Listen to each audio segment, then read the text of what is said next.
This episode of Cognitive Dissonance is brought to you by our patrons. You fucking rock. Be advised that this show is not for children, the faint of heart, or the easily offended. The explicit tag is there for a reason.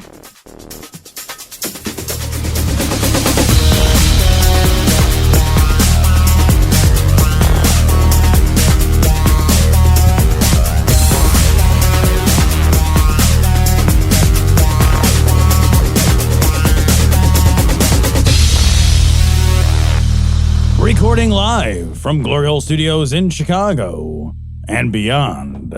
This is Cognitive Dissonance. Every episode we blast anyone who gets in our way. We bring critical thinking, skepticism, and irreverence to any topic that makes the news, makes it big, or makes us mad. It's skeptical, it's political, and there is no welcome mat. This is episode 618 of Cognitive Dissonance, and holy shit, do we got to talk about Russia, man. Sure, yeah. I don't even 100% know what to say exactly about Russia's fucking invasion into the goddamn Ukraine. Sure. Except for, holy shit, did we fucking call that? Yeah. For once, our intelligence was, not for once, but I mean, finally our intelligence was actually fucking good and actionable. And, you know, we put all that shit out there.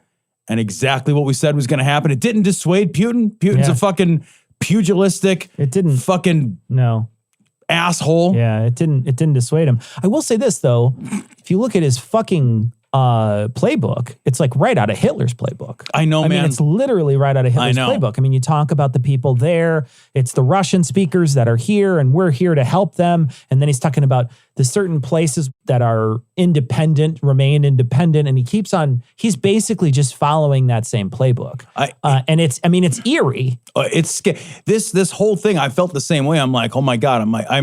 We're watching the German invasion of Poland. Sure. That's really what we're watching. Yeah. And I've been thinking about this topic too. I'm curious what you think. So for years throughout the Cold War, there was this mutually assured destruction idea. And the mutually assured destruction idea was that the big Cold War powers would not fuck with one another, because if I lob nukes at you, you lob nukes at me, and then we all die. It was always puppets. We get a puppet, right. You get a puppet. We make them Our fight. puppets will fight. We make them fight. It's like two crawdads you caught in the river as a kid, and you made them fight.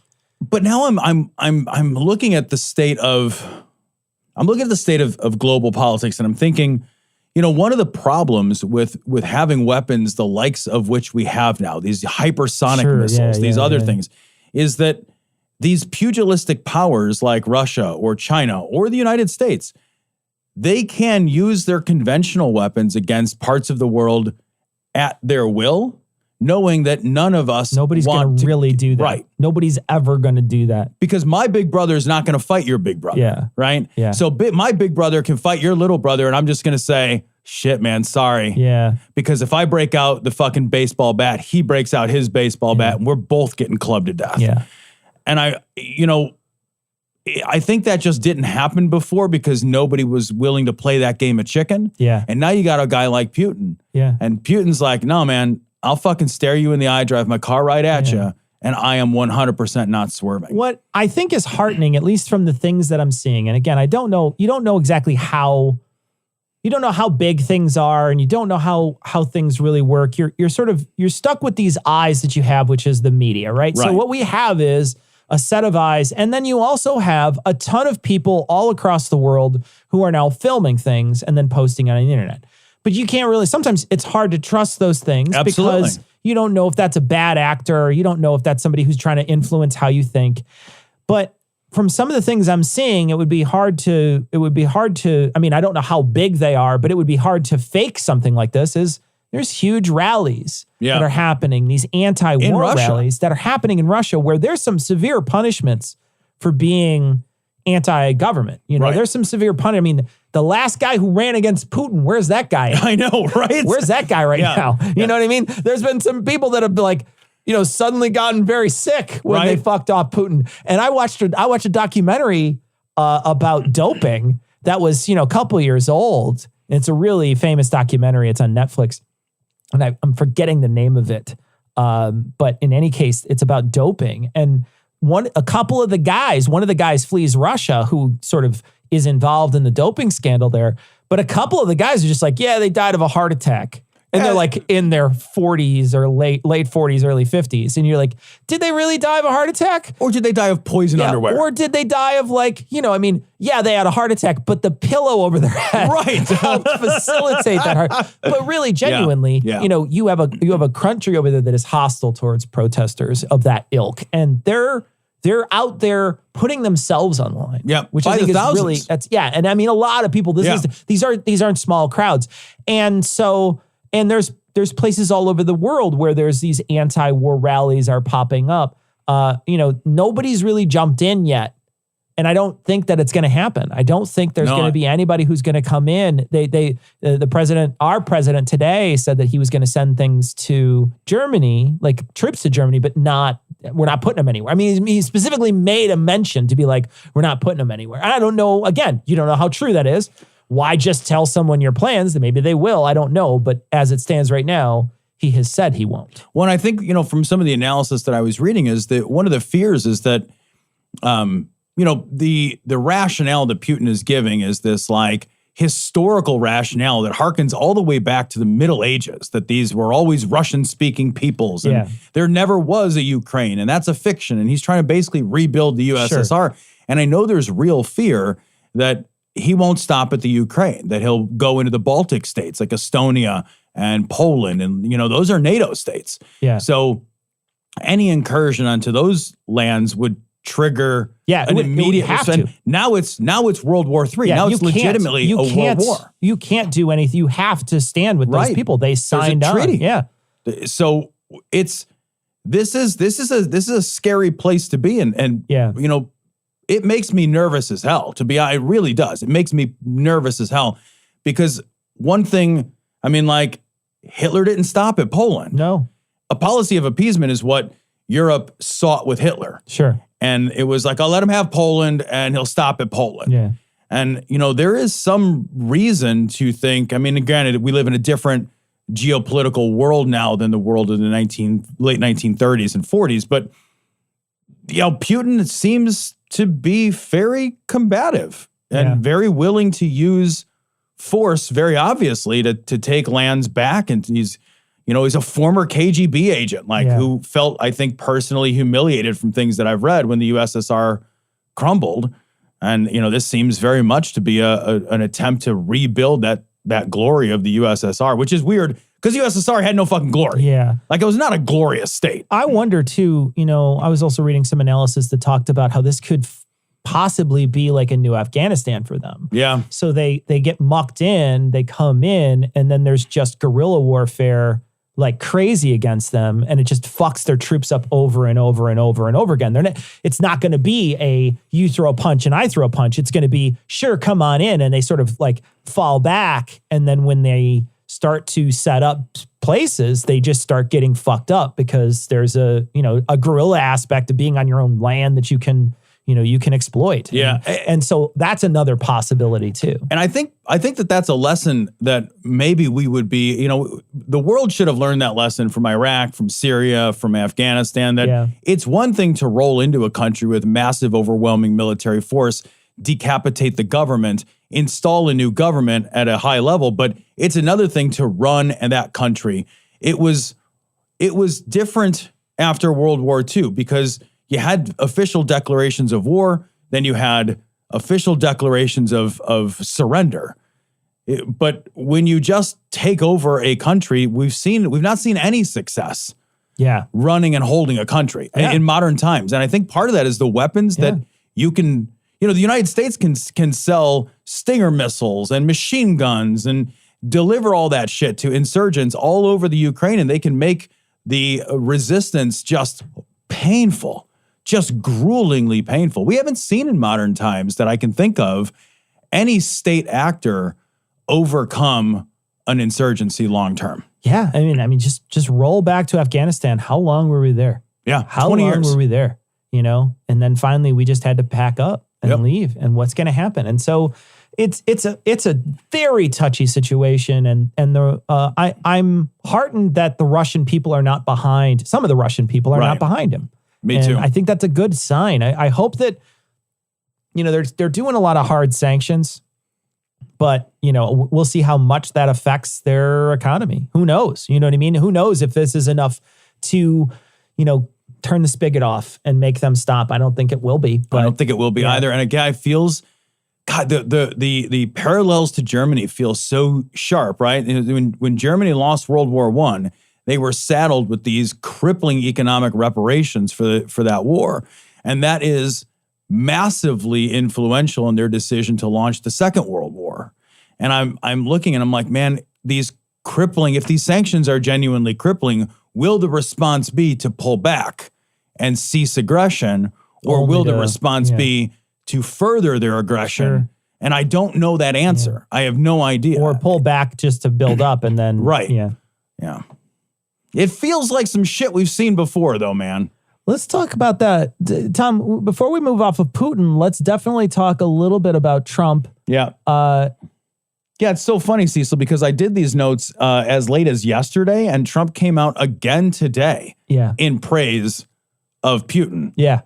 I mean, Donald Trump cannot get that man's dick any further into the back of his fucking throat. It's kind of amazing. He's been nothing but a fan the whole time. And now he's praising him for his masterful play. Yeah, because this is a guy, he's not looking at this and saying, holy shit, this is another country just seizing hold through violence, another country's territory. Another sovereign nation. Right, Yeah. just rolling over a democratic country and taking that over.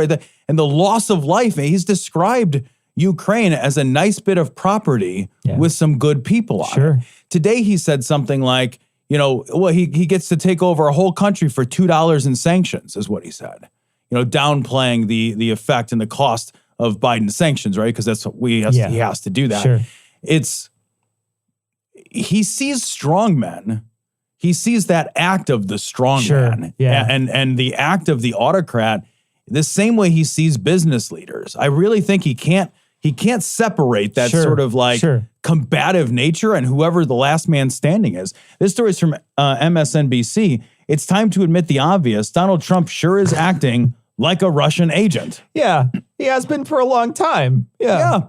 I mean, when Russia helps to get you elected, then I think when you turn to the camera during the electoral process and say, Russia, if you're listening, hack into my opponent's emails. Yeah.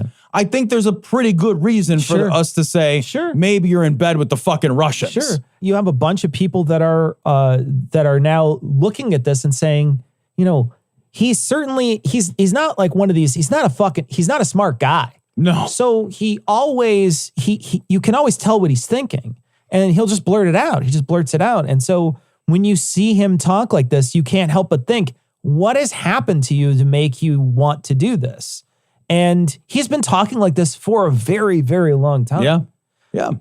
I think he admires the strength. I think you're right. I think you're right. I think if Trump, a guy like Trump would be like, if I could take over Mexico with little repercussion, why wouldn't I do it? He would do it. And the answer is because that's not yours. Sure. He would buy Greenland if he could. Right. Yeah, exactly. Oh my God. I forgot he tried to buy Greenland. Oh, Jesus, God, that's a thing. I know that there is some rift on the Republican side. Some people are siding with Trump, and then clearly, like Tucker Carlson, there was like a whole thing where he was talking about how we shouldn't, there's people talking about that guy's a straight up Russian agent. There's other people talking about like, there was a story in here talking about praying for Putin. Yeah. So there's definitely some Putin sympathy on the right, but there's also people. I saw a story about Mitch McConnell basically saying, no, that's and you shouldn't back that guy, and that's horrible, and So I hope that there is at least some Republicans that stand with Biden on this to stop them from doing this. I mean you would imagine, right? This shouldn't be controversial. Yeah. What's insane and inane is that there's anything controversial. I mean, you have a country that just is invaded another country without provocation. Holy shit! Everybody across the world. I don't think that there are any nations that I can think of that are not standing in solidarity to say everybody's holy fuck. Everybody's on their side. So but the idea that here in the States, the Russian propaganda has been so effective, and that's all I think is that it's hard not to think that it has been so effective that there are people that are like, yeah, I'm fucking pro-Putin. I'm pro-Russia. Yeah. The polls, we have a story in the notes.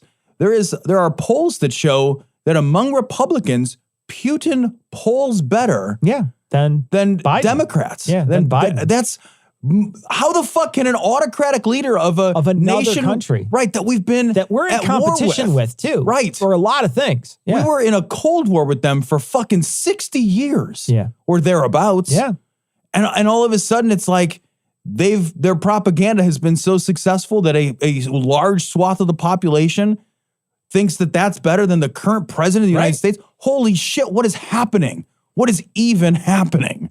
Be ashamed of yourself. Officer. Oh, I'm going to think about this later. Officer. Listen, no. Sir, please get back in the car. Listen to what I've got to say. He's not drunk. I've made a terrible mistake. I do this sometimes. I get a little... It's the adrenaline. Well, actually, it arouses me. Sexually? Oh, that... I'm so sorry. Please, All right, Cecil. So this story comes from, and this I have to pause and tell you a quick story about my grandpa. My grandparents moved all around the country, and at one point they lived in Oregon. And I went out to visit them, and I was a kid from Chicago, and I went out to visit my mom and my grandparents, and I would pronounce it Oregon. Oregon. Sure. And my grandfather would give me no end of shit. He's like, it's Oregon, not Oregon. And I'm like, it looks like Oregon. It looks a lot like Oregon. It really does. It really does. And like, I always thought it was the Oregon. Rhyme with Gorgon. Right. I always thought it was the Oregon Trail. Yeah, not the Oregon Trail. I'm like, organs are what you have in your body, Grandpa. And then I came across their newspaper, which is the Oregonian. It is? Yeah. So then it must be Oregon. It must be. And so when I found out that their newspaper was the Oregonian, then I was like, Grandpa, neither one of us are right. It's not the Oregonian. It's not. Exactly. It's not the Oregonian. You're absolutely right. It's the Oregonian. The Oregonian. So you live in Oregon. Oregon. It's a big giant bar of soap with wires in it. There's a generator and a shaman. It's a whole thing. If you don't know what that is, you need to look it up right now. Stop what you're doing, listener. Oh, God. And go search for Oregon generator. If you've never seen one, they're the funniest things you've ever seen. This story, however, not funny. So funny. Not funny. Not funny. Colorado could become third state to ban police from lying to kids during interrogations. It's good, but it's not funny. It's not. And it's good, but it's also like, holy mother of God, there are 47 states where the police can lie. They don't even think twice about it. To kids? Yeah, you saw that Making a Murderer show. Yeah. Watching that show, regardless of where you land on the grown-up, the Avery guy, whatever. Like, I don't care. Wherever you land on it. Don't send me your email. Yeah, I know. Don't fucking send me your serial fucking email don't about... Don't tell me Adnan did it. I don't care. Tired. I'm exhausted by this. Whatever. I think it is uncontroversial, though, to say that there is no world where that mentally disabled teenager had anything to do with that crime. There's nothing that should lead you to believe that. And especially watching the tapes and the pieces of the tape that they provided you, watching them mislead him, watching them lead him. Right. Mislead him and then lead him. That's a horror. And him getting the details completely wrong on every level. Every single time. Every level. He's just making it up so that they will leave him alone. Right. He wanted to go back to class. He thinks that if he says this is the problem with kids is their fucking brains aren't formed yet. Right. They're just physically, they don't have all the brain parts physically that you have as a grown-up. So, they think that they don't have these reasoning and risk-taking, like all these things are underdeveloped or not developed at all. So they think if they appease the authority figure will let them go back to class or let them go back home. These people never, ever see their homes again in some cases. They never get to go back to class. They never leave that custody of the authority. I read this story and I thought, how the fuck do we live in a world where the police can even interrogate children? That's insane to me. How do we live in a world where the police can interrogate children and then they have to talk about whether or not they're going to lie to them? And the first thought I had was, how do you interrogate children without a lawyer there? Yeah, how is it that there isn't a lawyer, even if it's just a public defender, in that room immediately? Yeah, that's what I mean. It's insane to me that, and even a parent is not good enough. It's not good enough. It's not. That's what happened with those. That's what happened with the five. Yeah, the Central Park Central Five. Park Five. One of the parents was in the room. Yeah, it does not matter. Doesn't matter. These are kids. We think about all the things we don't let kids do. Yeah. We don't let kids act on their own agency in most of the decisions of their life. Most of the time. Almost no You're decisions. absolutely right. Do kids have any agency? You're absolutely and yet, right. all of a sudden, if they're going to be, potentially on the hook for a crime, all of a sudden they have perfect fucking agency. And we can do things like lead them. Yeah. And lie to them. It's so easy. And make them think that they've been caught. And then they get pressured into saying things because, not caught in this particular case that they're talking about. This heartbreaking case. It's so sad. They convinced this little girl that her parents molested her. Yep. Because they said, you were told by your older siblings already told us that they molested you. And she said, well, I don't think they did. And then they convinced her that it happened. Yep. And she's a little kid. She doesn't know any better. She doesn't realize these are adults. These are trusted figures in your life. Yep. You look at these people as the ones who you go to when you're in trouble. You've always heard that. I don't know. I know what it's like growing up as a white kid. So I know what that feels like. And at least when I was a kid, that was what I was told. Go to a teacher, go to a cop. Those are the two things that you always heard. If you're in trouble, do those things. That was a standard Gen X narrative for kids. For kids, it was 100%. And now, the cops can lie to you. They can trick you. Do you really want to be fucking questioned by Loki? Why is that? Right. Why do we do that? Why do we think that's okay?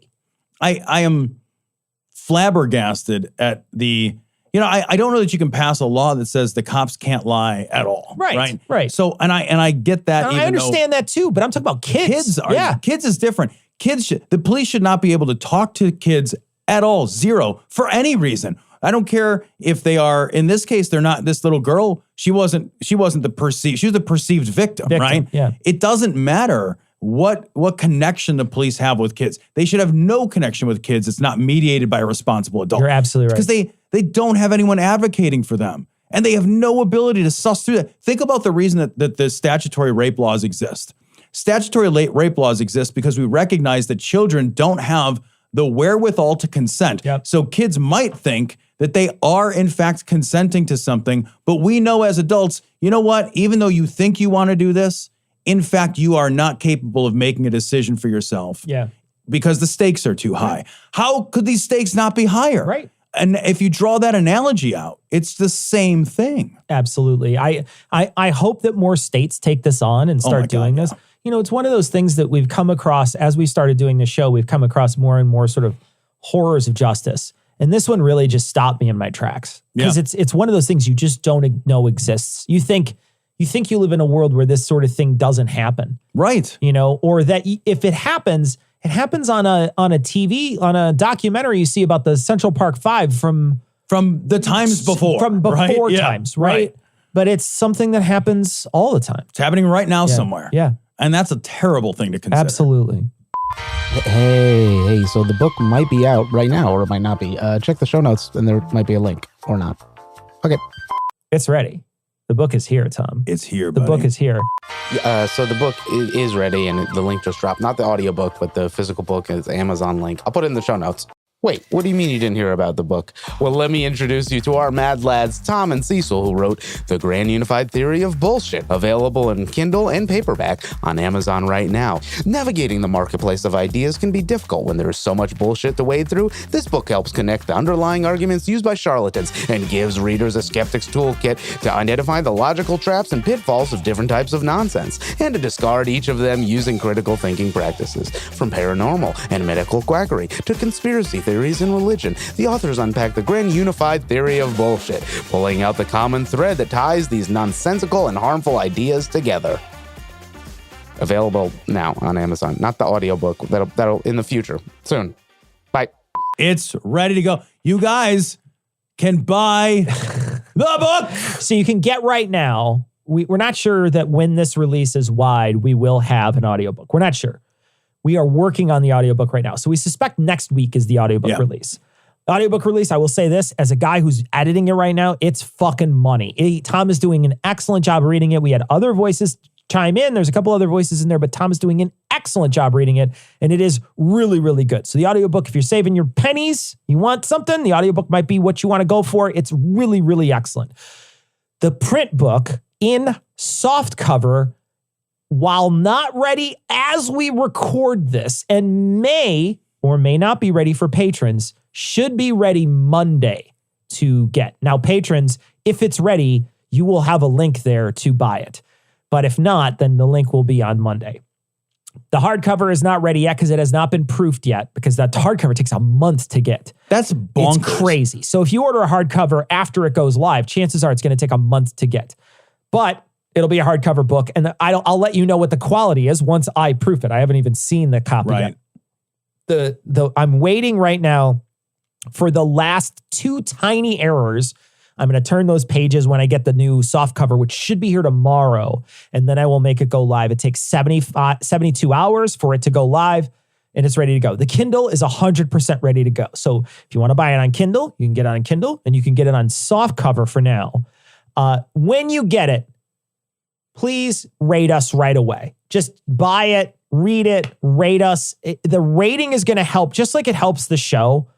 It's going to help push us into places where people are buying it and people are seeing the ratings. And if you enjoyed the book, we encourage you to please rate the book and, let people know it's a good book and give it a good rating so that more and more people could find this book. We're going to put links on this week's show notes. The book, you can search for it. It's called The Grand Unified Theory of Bullshit. You can search for both of our names, the co-authors on the book. We're so happy that we cajoled Michael Marshall into writing the foreword for this. Very kind. And he's very kind of him to do. So check this book out. We are very proud of this book. We spent a lot of time in it. We spent, the time writing was easily 8-hour days for, maybe a month and a half of our time. That's a lot of time. It's a lot of time we put into this book. And a lot of time Cecil went into editing, and a lot of time into the recording, and a lot of time into editing the recording. Rereading, rewriting. It's a lot of work. It's a lot of work to put together a book. It's a lot of work. But we think you guys are going to like it. We also have a plan for signatures. We know that some of you guys want signed copies of the book. So here's what Cecil and I came up with. We have bookmarks. Yeah. We have Grand Unified Theory of Bullshit bookmarks that we are going to print out and have available here. If you buy the book and you want us to sign something, take a picture of yourself with the book, email it to our email. Or the receipt, whatever. However you want to prove it to us is fine. Yeah. Email it to our email. Give us your address. We will sign a bookmark for you, and we will mail one, regular old U.S. snail mail, to wherever you're at. Yeah.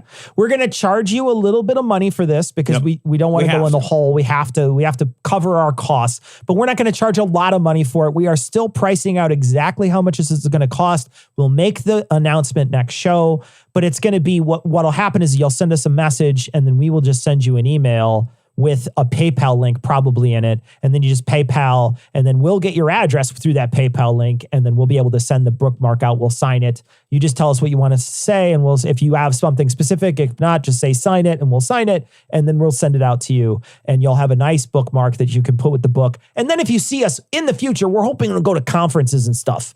And then when come the world see turns us. back on, we'd love to sign things in person. Come see us and we'll sign it in person. And you could also ask like the Scathing guys, because the Scathing guys, all the people came up to us when the Scathing guys I signed their books. when they had a book and they were like signing the book. So it'd be hilarious to walk up to Noah with our book and have him sign it. That would be so funny. You guys have to do it. You have to do it. It'd be so funny. So, and I will say, no hard feelings. You got to do the same thing because whenever I was asked to sign Noah's book, I signed over his name on the book because it made me laugh. Yeah, so sign over. You got to sign over one of our names for sure. Sign over one of our names. Yeah. Turnabout is fair play. We have pranked them quite a bit with this, but we would love it if you guys would do the same thing to them. And if you see us at a conference, bring the book, or we'll probably have copies for sale and stuff. Yeah.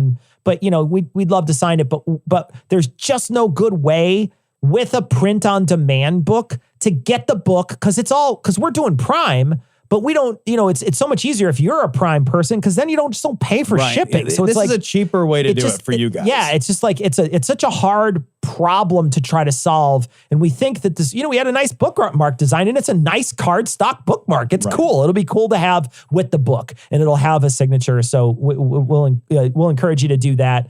And then that way we're not shipping a book to here and then to you and then back and forth and all that. But check this week's show notes for the link to the book. Please, if you're interested in the book, please buy it. And if you liked it, please rate it.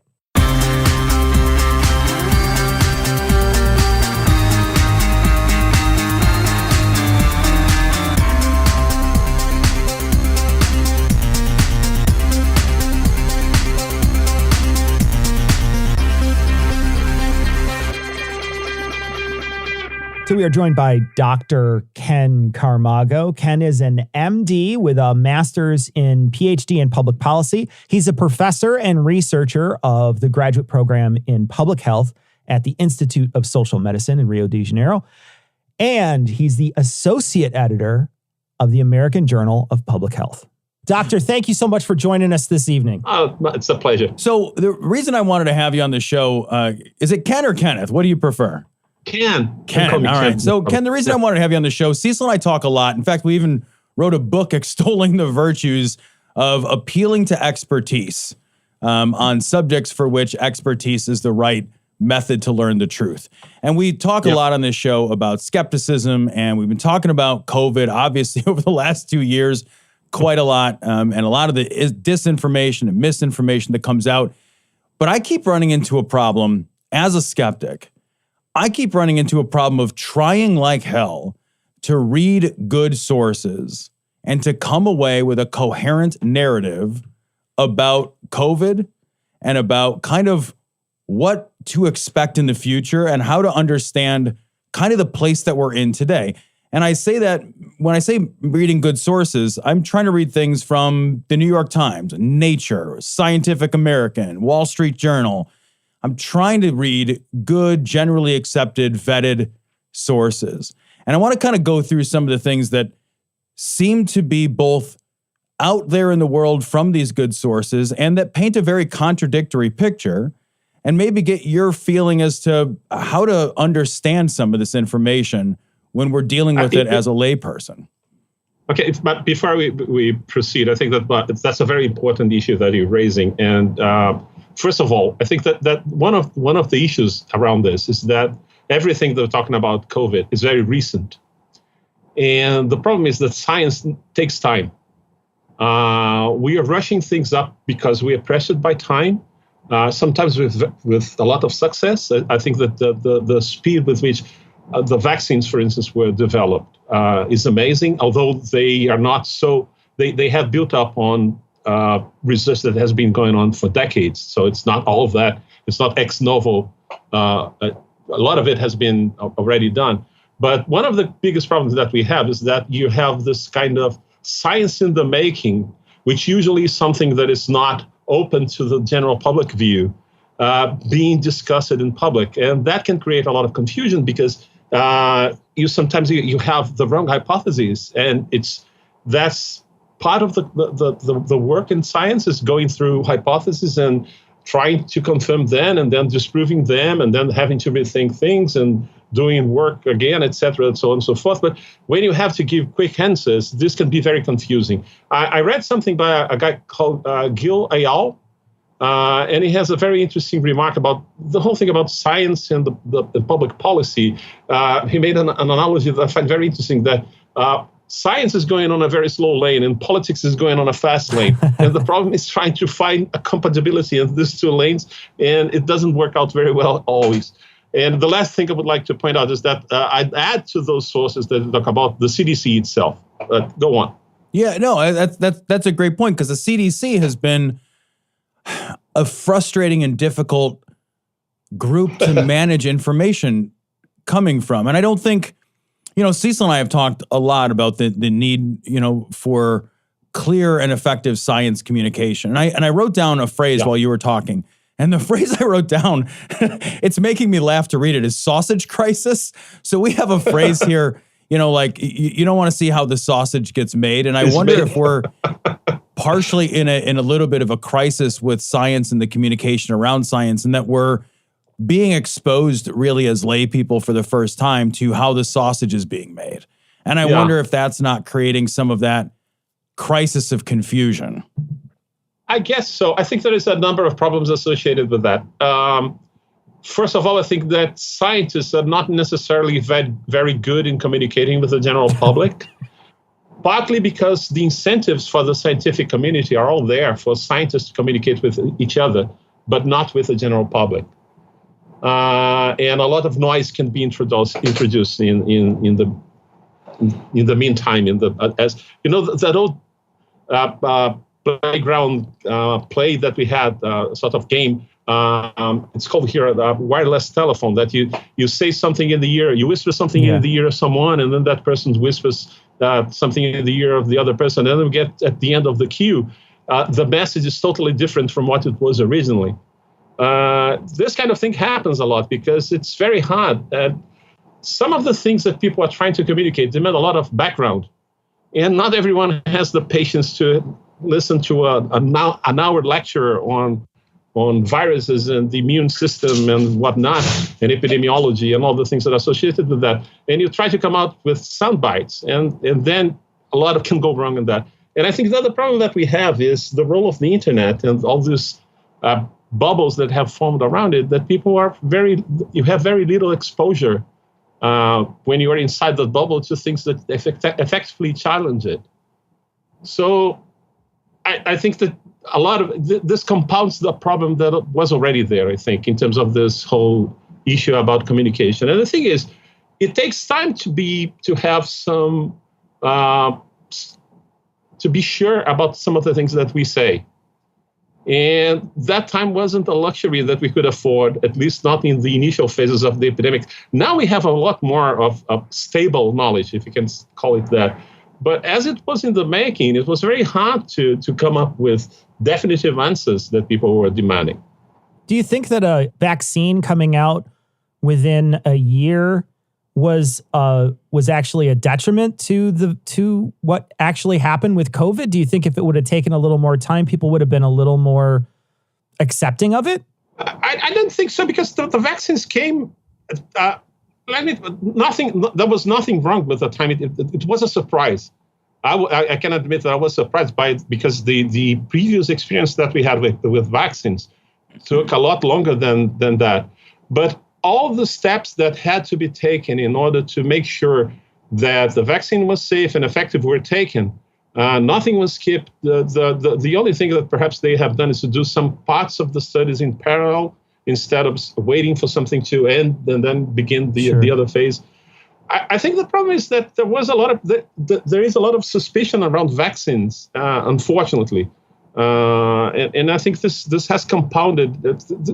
I think the whole climate of public discussion all over the world is very poisoned by conspiracy theories and stuff like that. So it's very hard. I don't see how having another year waiting for a vaccine to come would make a huge difference, honestly. And on the other hand, I think that having the vaccine as early as we had was instrumental in at least in the places that people really got vaccinated and in getting the pandemic under control. Sure.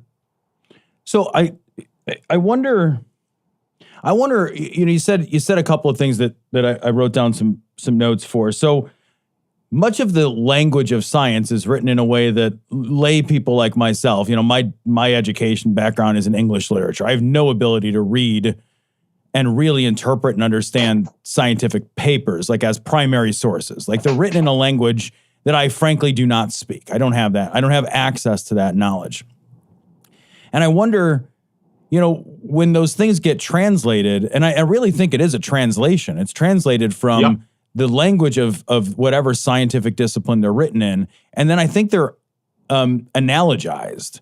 And the analogized, they're analogized by scientific press writers. And then those analogies become how we as lay people come to understand what's true. And then people pick apart the semantics and rhetoric around the analogy that was used to describe science. And I wonder if there isn't a growing need for some kind of, some kind of translation, some kind of like universal lay person's language. We run into this problem in parts of science that are less urgent. We run into this problem where people misunderstand what the word theory means, for example. That's very common in the skeptical community, right? Yeah. So, that's just a theory. And, scientists use theory one way and colloquially we use it another.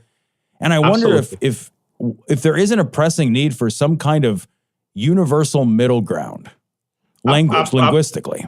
Yeah, well, first of all, this is a really serious problem. Just to make a point, I was until 2 years ago, I was for 4 years the director of research in my university. And we have a program of incentives for researchers that is a kind of competition. People have to submit their projects, and they are evaluated by committee and the curricula, et cetera, and so on and so forth. And people who have better curricula, better projects get the grants, and those who doesn't, they are left out. And we tried to sort of making things accessible to a wider audience. We asked for everyone that was submitting a project to write a small paragraph describing in lay terms what the research was about. And I have to tell you, I'm a medical doctor. I have a PhD in public health. I worked with a colleague that was a very, very accomplished scientist in basic science and basic biological science. And there was a lot of the stuff that came out that was supposedly in layman's terms that we both couldn't understand. So this is really a problem. Did you just hand it back and say no? Just no. What? No. Yeah. You got to make it. What you got to do is you got to get them in an elevator and tell you on the way down an elevator, like an elevator pitch. Right? If they can't tell you on the way down in one elevator ride, you just reject their application. Pretend I'm your drunk uncle and it's Easter. Yeah. This is not something that is done to make things more difficult. It's just that you develop a sort of shorthand for the language. That is necessary for scientific communication. You get so used to use it on your daily life with other colleagues that are working in the same field that getting things across can be very complicated. But having said that, there is an author that I like a lot, that I have used a lot in my own research, called Harry Collins. He's a professor, if I'm not mistaken, in Manchester in the UK. He's a sociologist of science, and he has written a lot about expertise. And he talks about different kinds of expertise. And one of the things that he writes about, and he has used himself as an example, is the difference between what he calls a contributive expert and an interactional expert. The contributive aspect is what people usually think about when you're talking about experts, someone that does actual things, the researcher that does the actual research. But he says there is another kind of expert. There is someone who can, to put it bluntly, can talk the talk but cannot walk the walk. And he uses himself. He uses himself as an example. He has been studying the scientists that work with gravitational waves for over 40 years. And it got to a point that he understands them. He can talk back to them, have a meaningful conversation, but obviously he cannot. He's a sociologist. He cannot conduct the experiments. But at one point, he was able to propose a hypothesis that the scientists managed to turn that into an experiment. So I think that we need people like these that would be sort kind of like this translators that you were talking about, amphibians, that know both languages. Like those people who are the privileged informants for anthropologists. We need this kind of people that can be conversant in the language of science, but at the same time can make it understandable by other people. And this is not easy, but there are people that can do that. We have a couple of guys here in Brazil that have been doing that on the internet, which I think is also very important, using the social networks. And you have people who are disseminators of science, like Neil deGrasse Tyson or Bill Nye, that do a very good job at that. So I think we need more people doing this. But there are many obstacles on the way. But I think definitely this is something that we need. Yeah, I wonder if there, one thing that watching the public reaction, the sort of social media reaction to the pandemic, is it's turned the entire world into the worst set of armchair epidemiologists we could have possibly asked for. I mean, it's just, and I'll raise my hand and say myself included. And I think, one of the problems is that feels necessary. The information that's out there is voluminous and sometimes contradictory.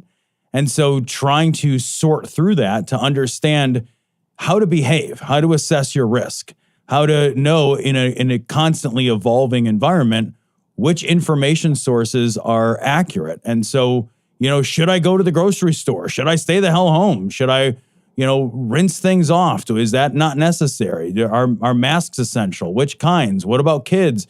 The number of questions and decisions that we as lay people have been asked and forced to make, I mean, it's not an insignificant amount of stuff. No. No, absolutely And not. It's trying to sort through that is very challenging. What suggestions do you have to sort that well? It's a daunting task. First of all, I think that we are very bad at assessing risk.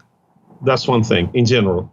Unless you were specialized in it like an epidemiologist, the kind of intuitive response that people have to assessing risk is very, very bad. And we've seen that in practice all the time. I think it's that there is no easy. Unfortunately, I wish I would earn a lot of money if I had an answer. No, I don't need it to but be an easy answer. I'm okay with complicated, and I'm okay with even answers like there isn't a good answer if that's true. I mean, I think that the thing is we need to look at organs like the WHO or the CDC itself. At some point, they're going to come out with the answers, and I think it's correct that people challenge what they are saying. But it cannot get to the point. I think that you were talking about skepticism at the beginning of this conversation. And I think the skepticism is very important. But skepticism is not simply denying anything that anyone says all the time. Right. You see, it reminds me of the famous Monty Python sketch of the argument clinic. No, it isn't. No, it isn't. Yes, it is. So that's not being skeptic. Being skeptic is being able to challenge and show me your data, show me your reasoning. I think that's one very important thing and I think that's something that scientists should be more concerned with. It's not just showing the results of scientific research, but how we arrive at those results so that people can understand how we proceed. And then I think there would be more amenable to rational argument and to accept the conclusions that we arrive. But at some point, simply there's no. We have to take decisions. I go back to what Eyal said about the different lanes. We have to take decisions with bad data, with insufficient data, with not enough time to really think about things or to make the experiments or to get all the data that we need to make a decision.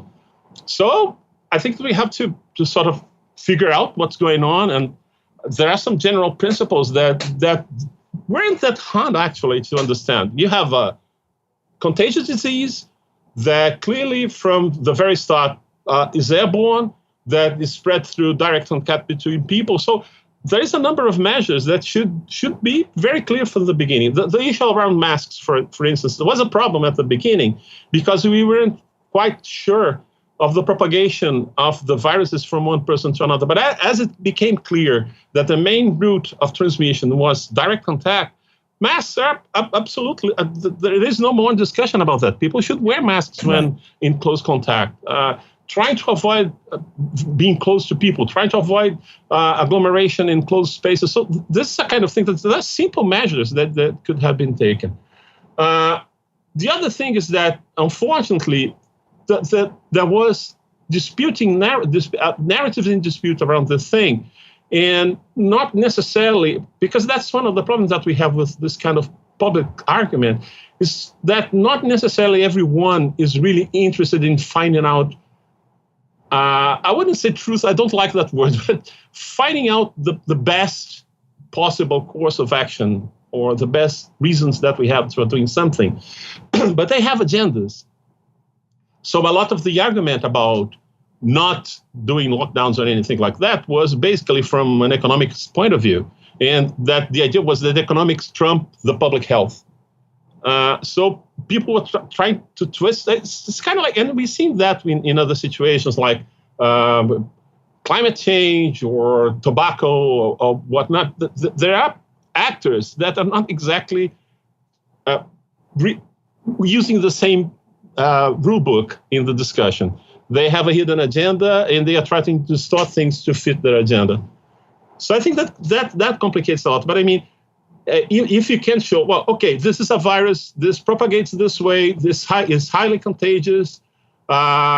So even if it's the lethality is not that big as we feared it would be, the fact that we have a large number of cases, that means a lot of people are going to suffer, and a lot of people are going to die if you don't do anything. In my perspective, this should be enough to have some minimal consensus about the measures that we should take.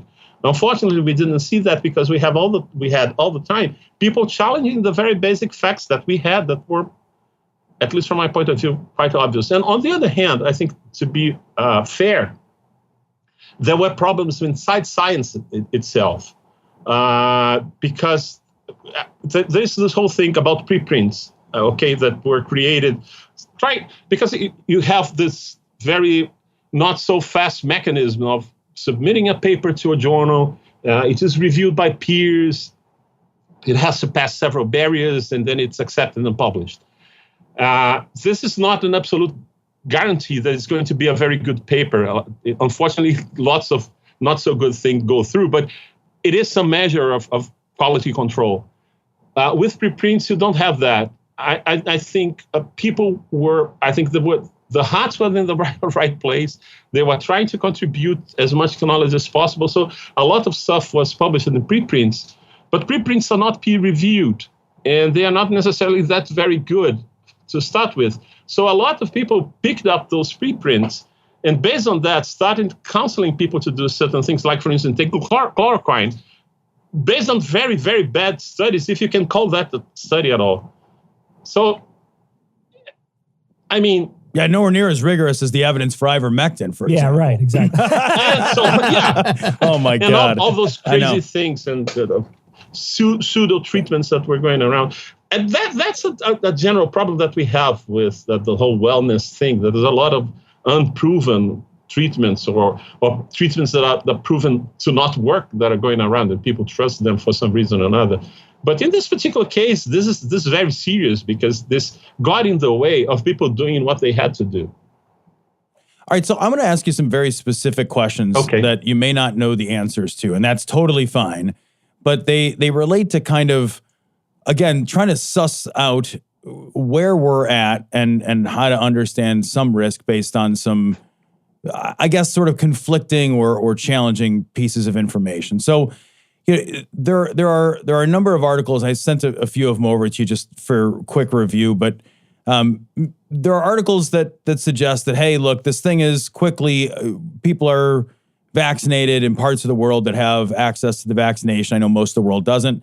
This thing isn't going to go away, but with vaccination, the likelihood is eventually everybody will catch this, but it will be less and less dangerous as time goes on.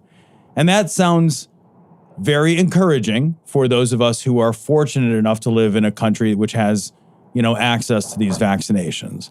And then you read something else that says something like, 10% of people who get infected with COVID, whether it's symptomatic or asymptomatic, will develop long-term symptoms of COVID or potential post-viral syndromes associated with COVID. And that sounds kind of terrifying as far as I'm concerned. And I'm trying to understand how to parse that kind of risk in a world that says, look, eventually everybody's going to get this, but it won't be a big deal, except for 10% of people, it might change your life forever. And are both of those things, those things seem to be in conflict in terms of trying to feel optimistic. Let me try to unpack two things. First of all, I think that it's a tragedy that not all people have access to the vaccine.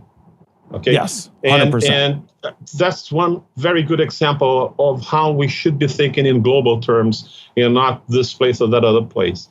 That's one thing. The other thing is that the vaccines do protect against the disease, the more severe forms of disease.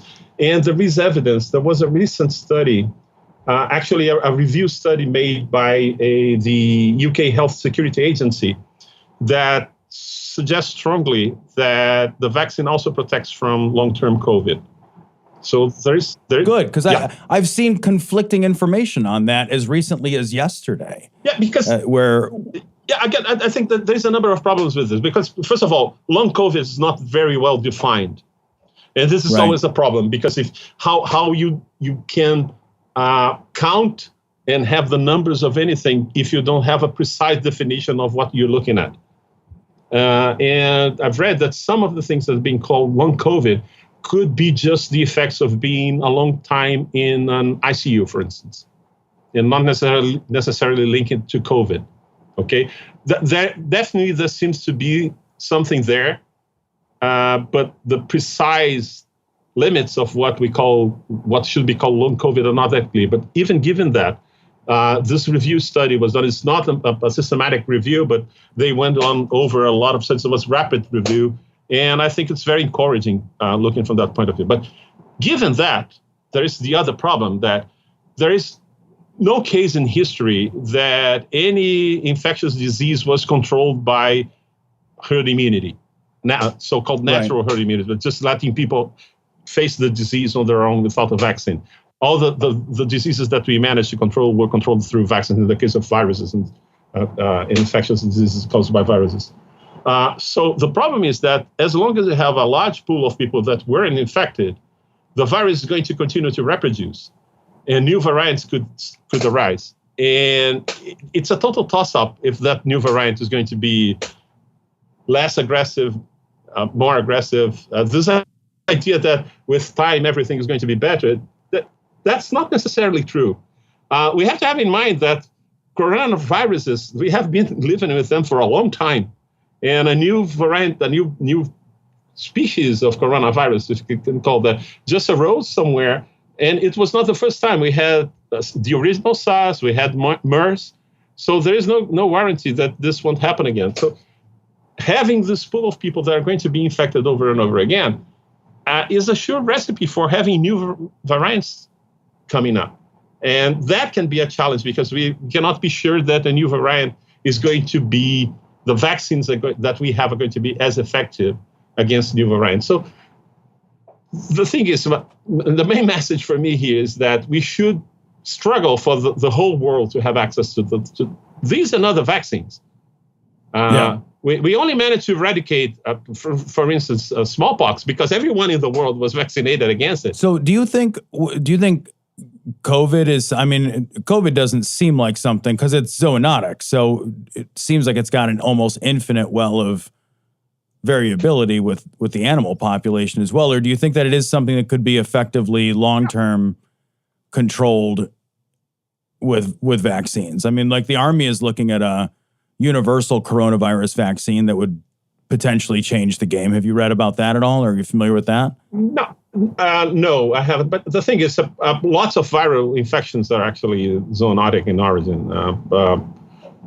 Some of the strains that we have of influenza virus probably arose from pigs or birds or whatever. I don't know. I think that you can have a situation like, for instance, if you compare with the flu, we have flu vaccines that are not that highly effective, but they turn the situation into a more manageable one. Yeah. We're talking about probabilities here, and I think the problem with making predictions that, as someone said, that only predictions about the past are really sure and effective. So a lot of things could happen. I don't know if it's possible to have a universal coronavirus vaccine. That would have to target some specific protein that doesn't vary along the different strains or different species of coronavirus. So I don't know if there is this kind of fixed, because the problem with this kind of virus, the genetic material from the coronavirus is RNA, not DNA. And viruses that have RNA as their genetic material, they tend to produce more variation in the genome than other viruses, which already produce more variation than other organisms. So it's all the time new things are being produced. So I think that this is something that we should consider. On the one hand, the importance of preserving ecosystems and not disturbing them so much that we would be getting in touch with new viruses all the time. And on the other hand, having global systems of monitoring and control that would help us develop vaccines. I think that the issue with, for instance, with messenger RNA vaccines is a very interesting tool, I think, that at least in theory, you can come up with a new vaccine very quickly. Once you identify a protein and the respective RNA sequence that codes for that protein, you can create a new vaccine rather quickly. So I think there is reason for hope. But I don't think we should let the guard down. And if there's one thing that we learned from this pandemic in these 2 years and something, is that every time that people felt too short, too early, that was a recipe for disaster. If you bring your defenses down too early, you're going to have a rebound. So I think that we should go easy with everyone is fed up with this thing. Everyone is trying to regain a semblance of normalcy, but keep washing your hands, keep using the masks, keep trying to avoid certain things, and at least until we can be sure. And particularly in places like in the US, which unfortunately you have those pockets of people that are not vaccinated. This is a very serious problem. In the United States, we have a group of people that we could pretty much guarantee we're never going to vaccinate. These are people that, and this is a large group of people. This isn't a small group of people. This is, maybe 20% of the United States population that we're thinking probably will never ever get the vaccine. Are we just going to be stuck in cycles and cycles of this forever because there's no way we could ever reach herd immunity at all with an uncooperative populace? I hope not. Certainly. So do I. So do I. Yeah. It's hard to say that it's not going to be a problem. I mean, when you reach a certain level of population, a threshold of population protection, the fact that you have people who are hiding in the herd is not a big problem. So, but the problem is that when you have a highly contagious virus, you have to have a high coverage as well. So this coverage, for instance, for measles, you have to have upwards of 85% of the population vaccinated in order to stop the propagation of the disease. I don't know what the actual number is for COVID. Actually, I don't think we know that. We don't know that yet. Apparently, when you reach around 70%, this sort of at least slowed down enough the propagation of the pandemic. But the problem is these 20% are not evenly spread throughout the U.S. You have pockets of where they are concentrated. So these areas are a problem. And those people are dying in large numbers. I mean, large compared to the rest of the population. Right. That's one of the things that I find more impressive is that regardless, they are seeing with their own eyes people dying, and they still can come up with all kinds of stories why this is not COVID. Well, he died because he didn't get ivermectin or I mean. Yeah. Well, these people they don't just die, but I mean, reading these stories, people get very sick and then they stay sick. They stay sick for a long time, or they suffer long-term heart damage or long-term lung damage. And we, a lot of times we consider that like that's technically marked down as a mild case or a moderate case because nobody ended up going to go to the hospital in the U.S. is a pretty high bar to actually get admitted overnight to the hospital. I tell this story on the air occasionally. Like I got meningitis, viral meningitis, but meningitis. Wow. And they just sent my ass home. They were like, here, take some painkillers and sleep it off. So I went home and slept for 2 weeks with a bunch of painkillers. Like they don't just admit you for anything. So if the only cases we're counting as severe are people who overnight in the hospital, these people are not only watching their friends and loved ones die, but they're watching their friends and loved ones become incapacitated, miss weeks of work, lose income that they can't replace. And they're seeing all of that and still digging their heels in. You mentioned something we've talked about on the show. It's something maybe you can speak to. There's something unique about vaccines that makes people feel weird. People don't feel weird about other medicines. If I go to the doctor, for instance, right? Yeah, that's not a medicine that you can just walk in and get somewhere. Right. You have to get a prescription. That's like a medicine. That's like a real medicine. Right. And like you go to your physician and you get medicine for just about anything. You have no fucking idea as a regular guy what it is, how it works, what's in it, how long it was studied. You go to the CVS and you fill the prescription and you pop that shit in your mouth and you cross your fingers and hope that it fixes the problem. And that's typically how all of us lay people behave. And then there's vaccines, which for whatever reason, I don't know if it's because it's delivered with a syringe or if it's, I don't know what it is. If it's because it's preventative and we're weird about that, but we're weird about it. Yeah. Why do you think that is? I mean, I wrote a paper about that. Was published, I think, a couple of years ago. It's an essay about the reasons for being anti-vaccine. I think there is a number of things for that. I think that for the accent vaccines, I think that, first of all, they are victims of their own success.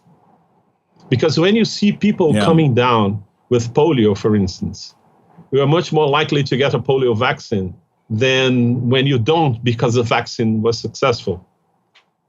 Same goes for measles and so on and so forth. It's like the people that won't get the flu shot because they've never had the flu. Right, and you're like, that's how it works. That's how it works, man. Yeah. Jesus. Yeah. The second thing is, I think, I can understand a certain hesitancy by moms, for instance, because you're not getting a drug for being sick. You're getting something for someone who's all right. So when it's about your kid, you're going to think twice if you cannot see the benefit. And that's the other thing I talked about earlier, how bad we are in assessing risk. And we think that a very small risk is not a problem. But when you look at things like measles, for instance, measles, the whole thing about calling those common childhood diseases makes them seem very benign, but they are not. No. Measles can screw up your immune system for years after you got it. And that's one of the reasons that you have a high rate of infant mortality in certain places, because they get measles and then on top of that they get pneumonia. And you have it's relatively rare, but not that rare, much rare, long-term complication of measles called progressive encephalopathy. That is a fatal disease. It's a fatal long-term complication of measles. But since you don't see that all the time, people tend to think they are not going to be affected by that. And then you have the problems of people who are active. You have anti-vaccine activism. You don't have anti-ivermectin activism. At least I'm not aware of people being having activism against hypertensive medication or statins or whatever. Say no to Lipitor. But you do have that with vaccines. And unfortunately, you have that horrid, lousy paper that was published a long time ago by Wakefield. Oh, God. How much damage did that motherfucker do to the world at this point? I mean, it's incalculable. Yeah. And I get so angry when I think about that, because the idiot, he had his medical license revoked in the UK. And then he went to the US and became a kind of hero, and is making a lot of money on top of that. And the whole thing was so horrid. The so-called study was horrid. It was a case series of 12 cases, even if it didn't have all the problems that we know it had. 12 cases is not enough to make any kind of assessment about anything. And then he comes up and all this brouhaha. But that I think that compounded the problem, because the problem is that anti-vaccine movements are as old as vaccines themselves.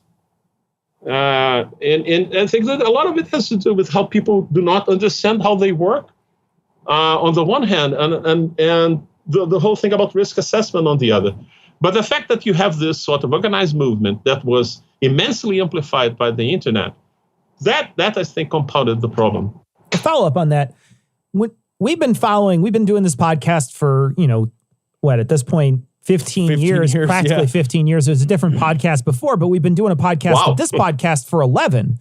And, we've been watching the anti-vaccine movement for a long time. Yeah. And while there were certainly vocal anti-vaxxers, and there were certainly several pockets of anti-vaxxers across the United States, we didn't see this level of vaccine hesitancy in this country until COVID. And I wonder if that's a symptom of COVID or if it's just a symptom of us now being completely enthralled by whatever we see on the internet. I think this is not necessarily an either-or proposition. I think that both things can go hand in hand. But certainly, I think that whatever the answer is, I'm pretty sure that the internet has a role in this. And the whole thing about the problem is that the whole economic basis of all those platforms is the attention economy. They are vying for eyeballs. So you see something, and the pattern of things that you are seeing make YouTube, Facebook, whatever, show you more of that thing.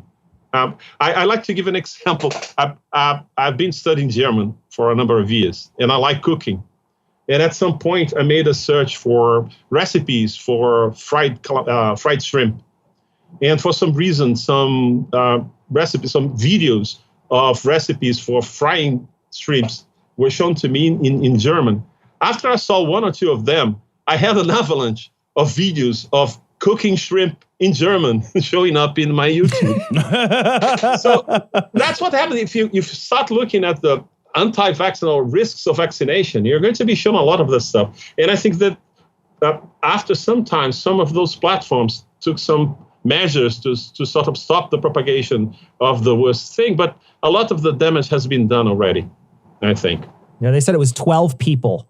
They said around 12 people were the perpetrators of almost 85% of the anti-vaccine misinformation that's been out there. And what's crazy is we're trying to stop this thing, but they are actually the super spreaders. They're the ones who are super spreading this misinformation to so many people. And it's so frustrating because, like you say, that there's a very easy answer to all of this stuff, in the sense that you could easily just stop producing or stop giving people stuff that is actively false. You should stop creating a platform for people to send false messages. But we just, like, you're right. The money is just too good. They just don't want to lose the money. Yeah. I think that, and you have about 2 years ago, I think that the director of WHO, Dr. Tadros Ghebreyesus, he made a speech where he said, we're fighting an epidemic of a virus and also an epidemic of misinformation.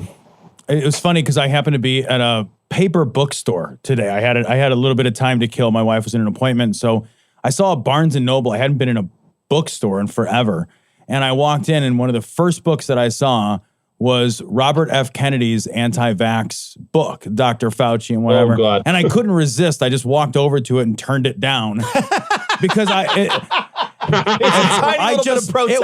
It was so petty. It's a tiny petty protest, Tom, but I applaud you. And I knew as I was doing it, like, all I did was create a tiny bit of work for an employee. Yeah. You know what I mean? Yeah, like, somebody just goes like, fucking asshole, and put it back up. Yeah. I've read that some people were going through bookstores and getting those kind of books and putting them in the fiction section. There was a part of me that wanted to just buy them all and throw them out. Yeah. Part of me wanted to just buy them all and just throw them right in the trash. They'll print more. And just, I know. They're going to print more. There's no incentive to print more.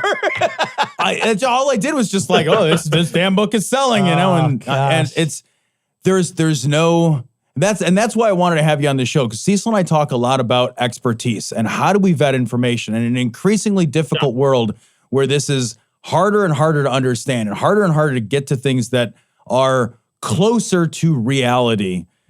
How the hell do you do that? And we really both feel strongly that as lay people, the way you do that is you find experts. So we wanted to put our money where our mouth was at and have you on the show and really have somebody on as an expert, because I can read all the stories that I want in Scientific American and Nature and New York Times. And the whole time I recognize that I am reading a translation of a translation of a translation. And it's important to have people on that are actually experts. So I am grateful for your time tonight. Oh, well, again, my pleasure. And just I would like to add one thing, because this problem is compounded, again, by economic reasons. Because to have a very good science journalist is very expensive. And it's very rare to find these days someone who is a very competent science journalist in the general media. So in the end, what you end up is with this kind of thing that people get press releases from the pharma industry or some research institution, and they try to dump it down. And then you come up with things that you have a study that says, for instance, not related directly to what we are discussing, but I think it's germane. Like, for instance, we found association of this gene sequence and a higher prevalence of depression. And then you have the headline on the next day, the gene for depression was found. Yeah, because they need you to click on it. They need that. They need to produce content for you to click on that shit. Right. Yeah, and it supersedes the quality of information. Quantity of information is just more financially valuable. God. I have one more question. So when our previous President Trump, was he touted one specific thing that I was wondering if it works for COVID. Can you use bleach as a preventative? How would I use bleach as a preventative? As an add-on, sunshine. If there's sunshine. Can you tell us really quickly how would we use sunshine or bleach as a preventative for COVID? I mean, you can use it to clean stuff you're going to use, but I would strongly advise using it in your own body. But the problem is, we laugh at that, but there are people that have been using bleach as a cure-all mechanism. I don't know if you've ever heard of the so-called magical mineral solution. Oh, yeah, on the show. People are giving it to autistic kids and shit. Yeah. That's me. It's fucking nonsense. Don't drink bleach. Bleach, guys. You know that things are pretty fucked up when we have to tell people not to drink bleach. Right.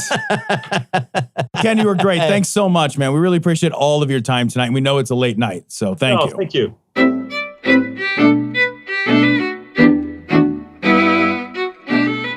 So we'd like to thank our patrons. Of course, we'd like to thank all our patrons. We'd like to thank our newest patrons, Jacqueline, Hoffa, Belzeboy, Beelzeboy. I don't know. I don't know what are they? Basil Lip? Basil Boy? Is it Basil Lip? Basil Lip? Yeah, Basil Lip. Oh my God. Remember that shit? Elena, Justin, Nathan, Am, Steve, Steven, Trump's Tasty Testicle. Come on now. Yuck. No. That's just wrong. You're wrong. James and Brad and the people who upped their pledges, Murderous Crows and Vince. Thank you so much for your generous donations. We really do truly appreciate it.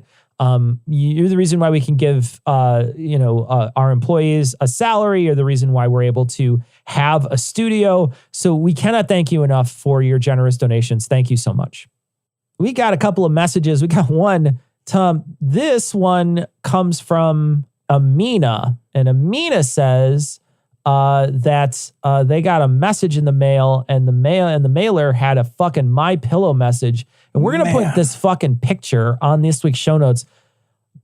Could you imagine sleeping on a Help Save Our Country pillow, Tom? The thing is about this fucking nationalist propaganda stuff is it's fucking hideous. Yeah. The art is like the ugliest fucking, like it's like a Thomas Kincaid level bad. It's all wolves. so bad. It's three wolves howling at the moon. Every single one of them is three wolves howling at the moon. I can't. One of the things that is making me the craziest about the end of the world is how tacky it is. I know. It's just if it was tacky. Fabulous, it'd be fun. Yeah, why isn't RuPaul destroying us all? It would be fabulous.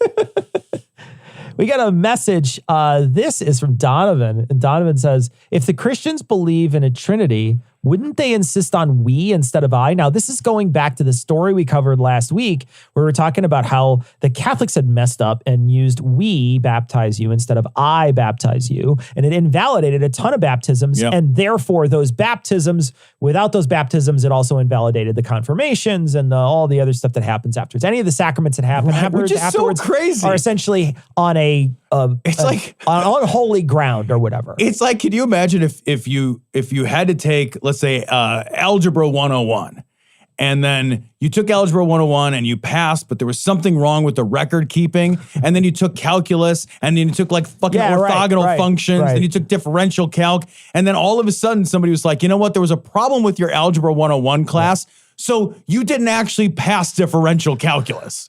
And you'd be like, yes, I did, though. But one of the things that somebody pointed out, which I think is interesting, is they were basically like, yeah, it's so they could get more money too, right? Because they want you to donate. They want you to donate when you go do this. So there's somebody panicking, man. There's somebody in there, and they're like, oh shit, I got to go back and get baptized again, and then, whatever. So then they got to pay. You would think at that point, like, they'd pay for your fucking punch card. You know what I mean? You would think they'd be fucked up your punch card. You would think that they would be the ones who would say, oh, please come in. No, we can't accept donations. It's our fault. But they're going to be, they're going to hold that thing out there. Absolutely.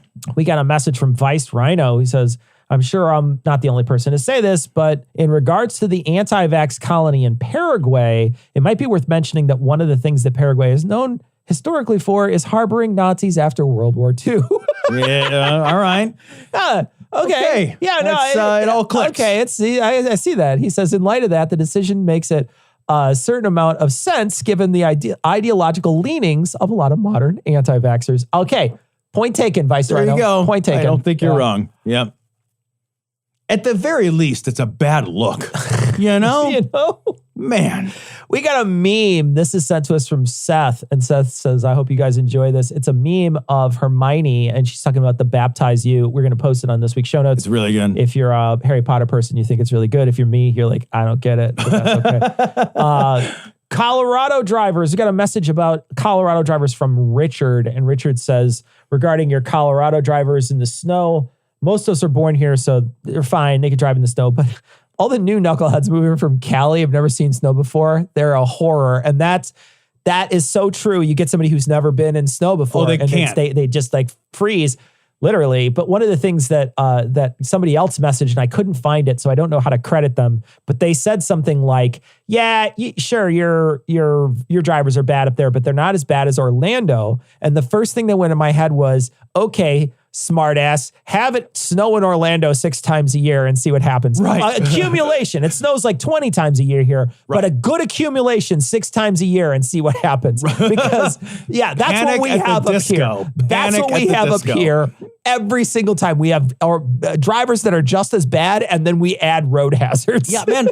It's so funny because it's snowing as we record this. Yeah. It is snowing, and I will drive home from the studio in the snow, and I will be just fine, and I guarantee there will be cars off the side of the road on my way home.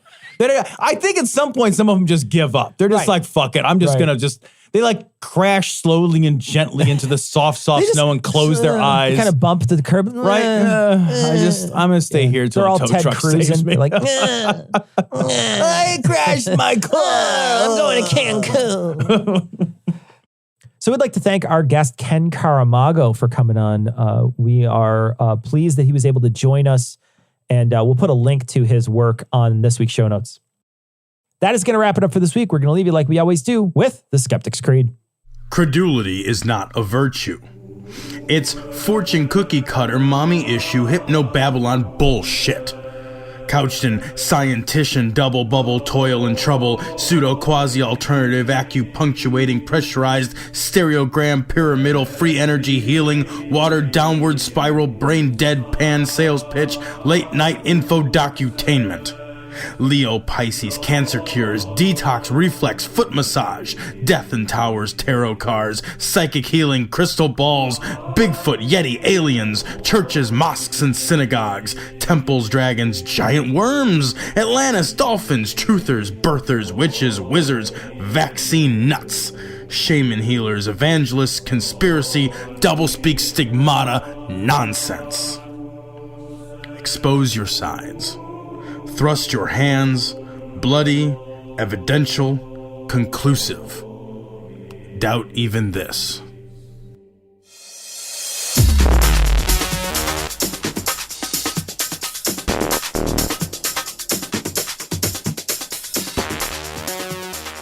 The opinions and information provided on this podcast are intended for entertainment purposes only.